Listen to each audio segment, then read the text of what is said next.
اعوذ باللہ من الشیطان الرجیم بسم اللہ الرحمن الرحیم۔ السلام علیکم ورحمۃ اللہ وبرکاتہ۔ آج ہم الحمدللہ سورہ مائدہ آیت نمبر 1 اور 2 لے کر آپ کے سامنے حاضر ہوئے ہیں۔ بہت توجہ اور تفصیل والی آیات ہیں، انشاءاللہ تعالی پڑھتے ہیں، سمجھتے ہیں۔ اللہ پاک ہم سب کو قرآن پاک سے جوڑے رکھے اور اس کی باریکیوں کو سمجھنے کی توفیق عطا فرمائے، آمین ثم آمین۔ تو شروع کرتے ہیں سورہ مائدہ آیت نمبر 1۔ دیکھیں اللہ ہم سے کیا فرما رہا ہے۔ اعوذ باللہ من الشیطان الرجیم بسم اللہ الرحمن الرحیم۔ یا ایہا الذین آمنوا اوفوا بالعقود احلت لکم بہیمۃ الانعام الا ما یتلی علیکم غیر محل الصید وانتم حرم ان اللہ یحکم ما یرید۔ ترجمہ دیکھتے ہیں۔ اے لوگو جو ایمان لائے ہو، عہد پورے کرو، تمہارے لیے چرنے والے چوپائے حلال کیے گئے ہیں سوائے ان کے جو تم پر پڑھے جائیں گے، اس حال میں کہ شکار کو حلال جاننے والے نہ ہوں جب کہ تم احرام والے ہو، بے شک اللہ فیصلہ کرتا ہے جو چاہتا ہے۔ اس آیت میں 5 احکامات بیان ہوئے ہیں۔ نمبر 1، عقد اور عہد کا پورا کرنا۔ نمبر 2، چوپاؤں کا حلال ہونا۔ نمبر 3، کچھ چوپاؤں کا حرام ہونا۔ اور نمبر 4، محرم کے لیے جنہوں نے احرام باندھا ہوتا ہے نا، حرم میں شکار کا حرام ہونا۔ اور نمبر 5، غیر محرم کے لیے غیر حرم میں شکار کا حلال ہونا۔ سب سے پہلے ہے وعدہ، عقود، عہد، پیمان، میثاق، سب پڑھا ہے نا ہم نے۔ تو یہ سب سے اوپر کا درجہ ہے۔ ہر وہ چیز جس کا انسان دوسرے سے پکا وعدہ کرتا ہے، یہ عہد بندوں سے بھی ہو سکتا ہے اور اللہ سے بھی۔ جب عہد اللہ کی شرائط کے خلاف ہو، وہ عقد ہم کھول سکتے ہیں۔ عقد کا الٹ کیا ہے؟ ہل، گرہ لگانا، گرہ کھولنا۔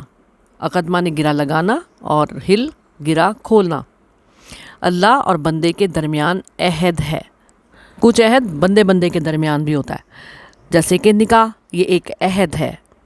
رہن، قرض، بھی، تجارت، سب یہ وعدے ہیں جو لوگ آپس میں راضی نامہ کر کے معاملہ کرتے ہیں۔ نکاح کو قرآن میں بھی عقدۃ النکاح کے لفظ سے ذکر کیا گیا ہے۔ اس میں اللہ اور بندوں کو گواہ بنایا جاتا ہے اور اس وقت جو شرائط رکھی جائیں وہ پوری کرنی ہوتی ہیں۔ عہد کی پابندی نہ کرنے والا منافق ہے، یہ بھی حدیث ہے نا۔ یہ تو تھی پہلی بات۔ دوسری بات ہم نے پڑھی ہے چوپاؤں کا حلال ہونا، کچھ کا حرام۔ ٹھیک ہے، اب یہ کچھ چوپائے حلال اور کچھ چوپائے حرام اللہ پاک نے ہمارے لیے کر دیے ہیں، اور خصوصی طور پر قرآن میں جن کا ذکر ہے وہ حرام ہے، ورنہ سب حلال ہیں۔ چیر پھاڑ کرنے والے درندے جیسے کہ شیر ہے، یہ حرام ہے۔ مشرکین نے خود ہی کچھ جانور اپنے لیے حرام کر لیے تھے۔ ان جانوروں کا گوشت، دودھ، کھال بال اپنے اوپر خود ہی حرام کر لیے تھے۔ یہاں ان کے اس رد عمل کا ذکر کیا گیا ہے اور اس کو رد کیا گیا ہے کہ تمہارے لیے اللہ نے بے زبان جانور حلال کر دیے ہیں۔ ان بے زبان جانوروں کو بہیمہ کہتے ہیں۔ سب حلال نہیں، ہاں مویشی حلال ہیں۔ جو انسان کے لیے حرام ہیں وہ کسی نہ کسی صورت وہ انسان کے لیے نقصان دہ ہیں، جیسے کہ استغفر اللہ، سور جو ہے وہ اس لیے نقصان دہ ہے کہ جو وہ کھاتا ہے نا اس کو تو وہ بھی بے حیا ہو جاتا ہے، بے حیائی ہے، بے حیا جانور ہے سور۔ اسی طرح جو چیر پاڑ کرتے ہیں انسان میں بھی وہ صفات اس کے اخلاق کا حصہ بن جاتی ہیں، اسی لیے ان کو کھانے سے منع فرمایا گیا ہے۔ اگلی بات تھی کہ اگر تم حالت احرام میں ہو تو تم پر شکار کرنا حلال نہیں ہے۔ حرم کے معنی ہے حالت احرام۔ حرم کے اندر ہو، سارا علاقہ حرم کا جو ہے نا وہ کون سا ہے؟ جہاں پہ حجر اسود نصب ہے نا، اس کے ارد گرد کا سارے 9 میل تک کا علاقہ جو ہے وہ حرم ہے۔ تو تم احرام میں ہو، جی تم حدود حرم میں ہو تو تمہارے لیے شکار حلال نہیں ہے بلکہ حرام ہے۔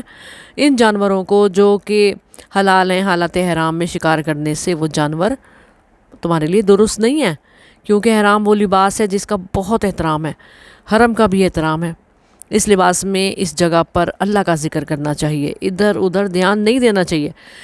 شکاری شکار سے بہت زیادہ محبت رکھتا ہے نا، وہ ہر جگہ شکار کا متلاشی رہتا ہے۔ یہاں حج کے سفر میں جذبات کو کنٹرول کرنے کی تربیت دی جا رہی ہے۔ میاں بیوی کے ساتھ نہیں مل سکتا، جذبات کو کنٹرول کرو، اور حکم دیا جا رہا ہے کہ ہر قسم کا مشغلہ بھی ترک کرنا ہوگا۔ بے شک اللہ تعالیٰ جو چاہے فیصلہ کرتا ہے، وہ حاکم ہے، جو چاہے وہ حکم دے، کسی کو اس کے سامنے بولنے کی مجال نہیں ہے، وہی مالک ہے، اس کی مرضی ہے، اس نے جو چاہے وہ حلال کرے، جو چاہے حرام کرے۔ حلال جانور بھی کسی وجوہات کی بنا پر حرام ہو جاتے ہیں، جیسے کہ ابھی آپ کو بتایا حالت حرام میں، اس کے آگے بھی ہم پڑھیں گے۔ ان آیات میں اللہ کے احکامات والی شدید آیات ہیں، جبکہ سورہ نساء میں اللہ کی صفات بیان کی گئی تھی۔ اگر ایمان والے ہو تو اللہ کا حکم سن کر سر کو جھکا دو۔ اگلی آیت دیکھتے ہیں، بسم اللہ الرحمن الرحیم۔ یا ایہا الذین آمنوا لا تحلوا شعائر اللہ ولا الشہر الحرام ولا الہدی ولا القلائد ولا آمین البیت الحرام یبتغون فضلا من ربہم ورضوانا وَإِذَا حَلَلْتُمْ فَاصْطَادُوا وَلَا يَجْرِمَنَّكُمْ شَنَآنُ قَوْمٍ أَن صَدُّوكُمْ عَنِ الْمَسْجِدِ الْحَرَامِ أَن تَعْتَدُوا وَتَعَاوَنُوا عَلَى الْبِرِّ وَالتَّقْوَىٰ وَلَا تَعَاوَنُوا عَلَى الْإِثْمِ وَالْعُدْوَانِ وَاتَّقُوا اللَّهَ إِنَّ اللَّهَ شَدِيدُ الْعِقَابِ۔ اس آیت کا ترجمہ: اے لوگو جو ایمان لائے ہو، نہ اللہ کی نشانیوں کی بے حرمتی کرو، اور نہ حرمت والے مہینے کی، اور نہ حرم کی قربانی کی، اور نہ پٹوں والے جانوروں کی، اور نہ حرمت والے گھر کا قصد کرنے والوں کی، جو اپنے رب کا فضل اور خوشنودی تلاش کرتے ہیں، اور جب احرام کھول دو تو شکار کرو، اور کسی قوم کی دشمنی اس لیے کہ انہوں نے تمہیں مسجد حرام سے روکا، تمہیں اس بات کا مجرم نہ بنا دے کہ حد سے بڑھ جاؤ، اور نیکی اور تقوی پر ایک دوسرے کی مدد کرو، اور گناہ اور زیادتی پر ایک دوسرے کی مدد نہ کرو، اور اللہ سے ڈرو، بے شک اللہ بہت سخت سزا دینے والا ہے۔ اس آیت کی شان نزول یہ ہے کہ صلح حدیبیہ کے واقعے میں مسلمانوں کو قریش مکہ نے، کفار مکہ نے حرم میں داخل ہو کر عمرہ ادا کرنے سے روکا تھا، جس سے مسلمان بہت غم و غصے کا شکار ہو گئے تھے، اور اسی غم و غصے میں کوئی مسلمان اپنے دشمن سے کوئی زیادتی نہ کر بیٹھے، اس لیے یہ اللہ پاک نے آیت نازل کی اور مسلمانوں کو تنبیہ کر دی اس میں کہ اسلام میں ہر چیز کی حدود مقرر ہیں، اور دشمن کے ساتھ زیادتی کی اجازت نہیں ہے، کیونکہ مسلمان یہ سوچ رہے تھے کہ کیوں نہ ہم بھی زمانہ حج میں ان کے قافلوں پر چھاپے مار کر ان کو حد سے روک دیں، کیونکہ ہماری طرف سے ہی ان کے رستے جاتے ہیں نا کعبے کی طرف، تو ہم بھی ان کے رستے میں ان کے قافلوں پہ چھاپے ماریں گے، ان کے جانور جو قربانی کے اپنے ساتھ یہ لے کر جا رہے ہیں ان کو لوٹ لیں گے۔ مگر اللہ نے ان کو اس ارادے سے باز رکھا اور اس آیت کو نازل کر دیا۔ ہر وہ چیز جو کسی خاص عقیدے، طرز فکر اور عمل یا کسی نظام کی نمائندگی کرتی ہے وہ اس کا شعار کہلاتی ہے، جیسے سرکاری جھنڈے، فوج اور پولیس کے یونیفارم، سکے، نوٹ، اسٹامپ حکومتوں کے شاعر ہیں۔ اسی طرح مختلف مذاہب کے شاعر ان کی عبادت گاہوں کی صورت میں ہمیں نظر آتے ہیں۔ المختصر، اگر کوئی کسی کے شاعر کی توہین کرتا ہے تو یہ ظاہر کرتا ہے کہ وہ اس نظام کے خلاف دل میں دشمنی رکھتا ہے۔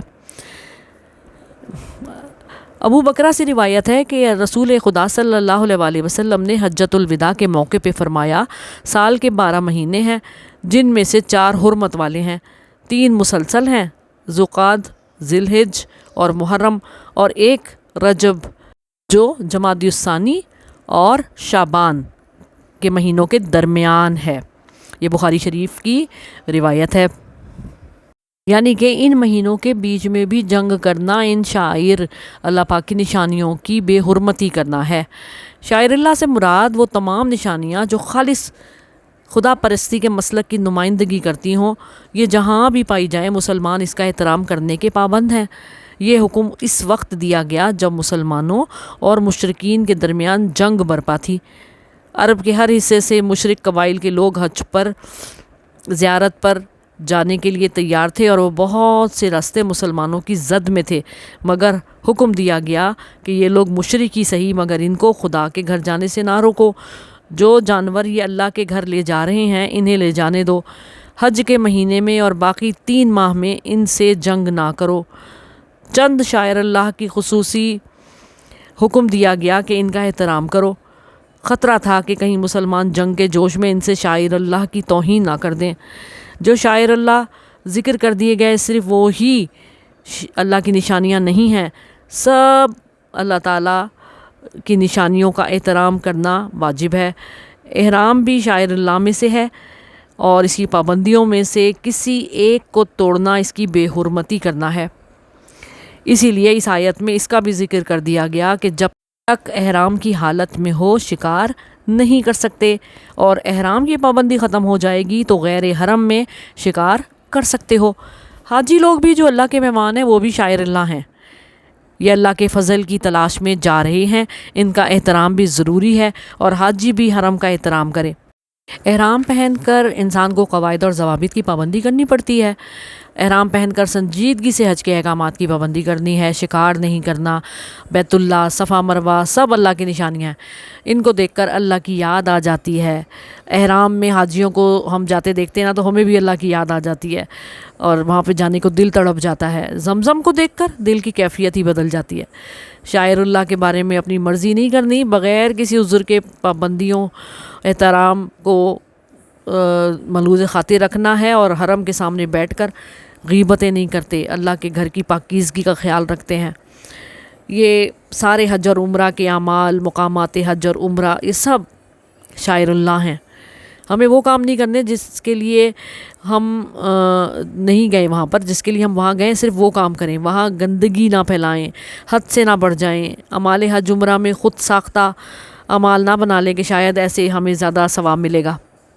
اس آیت میں 4 حرمت والے مہینوں کا پاس کرنے کا حکم دیا گیا ہے، اور وہ کون سے مہینے ہیں؟